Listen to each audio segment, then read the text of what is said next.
मौज बना हिट हो जा। इंडियाज गॉट टैलेंट में अपना टैलेंट दिखाओ और मौका पाओ जजेस से मिलने का और साथ ही 6 लाख रुपए जीतने का।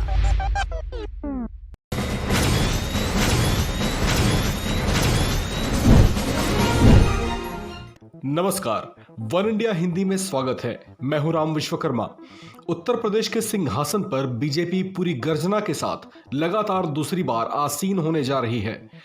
लगभग महीने भर चला चुनावी शोर अब आखिरकार शांत हो गया है और उसी के साथ शांत हो गया है वो मुद्दा भी जिसने उत्तर प्रदेश में चुनाव आयोग की विश्वसनीयता पर ही सवाल खड़े कर दिए थे। सवाल उठाए गए थे समाजवादी पार्टी के मुखिया अखिलेश यादव की ओर से और सवाल में उन ईवीएम मशीनों का मुद्दा उछला जिन्हें प्रशिक्षण के बाद ट्रक में लाद कर वापस पहुंचाया जा रहा था।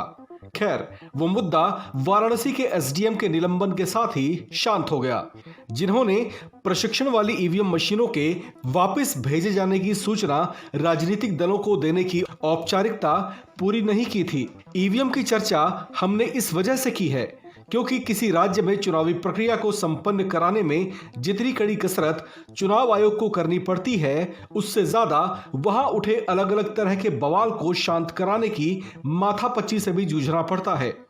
इसके अलावा इतने बड़े देश में हर कुछ महीने के अंतराल पर किसी न किसी राज्य में चुनाव करवाए जाते हैं, जिन्हें संपन्न करवाने में हर बार करोड़ों रुपए का खर्च आता है। ऐसे में देश की राजनीति में कई बार ये मुद्दा गूंजा है कि क्यों ना पूरे देश में एक साथ चुनाव करा दिए जाएं।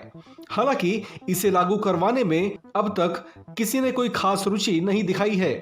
यह मुद्दा एक बार फिर से उछला है और अब की बार किसी और ने नहीं बल्कि देश के मुख्य चुनाव आयुक्त सुशील चंद्रा ने इससे जुड़ा एक महत्वपूर्ण बयान दिया है। उन्होंने कहा है कि अगर एक देश एक चुनाव का फैसला अगर संसद से लागू हो जाए तो चुनाव आयोग इसे लागू करवा पाने में पूरी तरह से सक्षम है। बहुत ही एक अच्छा सुझाव है कि वन नेशन वन इलेक्शन, लेकिन इसमें जरूरत पड़ेगी कॉन्स्टिट्यूशन में चेंज करने की।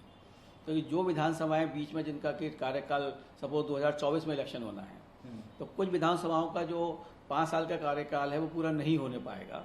तो उसके बारे में सोचना पड़ेगा कि उनको हम क्या ख़त्म कर सकते हैं अंडर कॉन्स्टिट्यूशन या नहीं कर सकते हैं, या पार्लियामेंट को हम बढ़ा सकते हैं कि जिससे साइमल्टेनियसली हो सके, या हम 5 साल में 2 इंस्टॉलमेंट कर दें कि आधे लोगों को हम साथ साथ ले चलें, फिर अगली बार में अगले लोगों को ले लें साथ साथ। तो ये एक पार्लियामेंट में डिसाइड होना है कि हम किस तरह से इसको कर सकें। लेकिन election commission is fully geared up. Election commission simultaneous election कराने में सक्षम है। आपको बता दें कि देश में साल 1967 तक लोकसभा और विधानसभा के चुनाव एक साथ ही संपन्न कराए जाते थे, लेकिन कुछ राज्यों में स्पष्ट बहुमत न आने या इसी तरह के कुछ और कारणों की वजह से वहां मध्यावधि चुनाव कराने की नौबत आई। ऐसे में उन राज्यों में सरकार का कार्यकाल बाकी राज्यों से अलग हो गया और फिर धीरे धीरे एक राष्ट्र एक चुनाव की व्यवस्था पूरी तरह से चरमरा गई।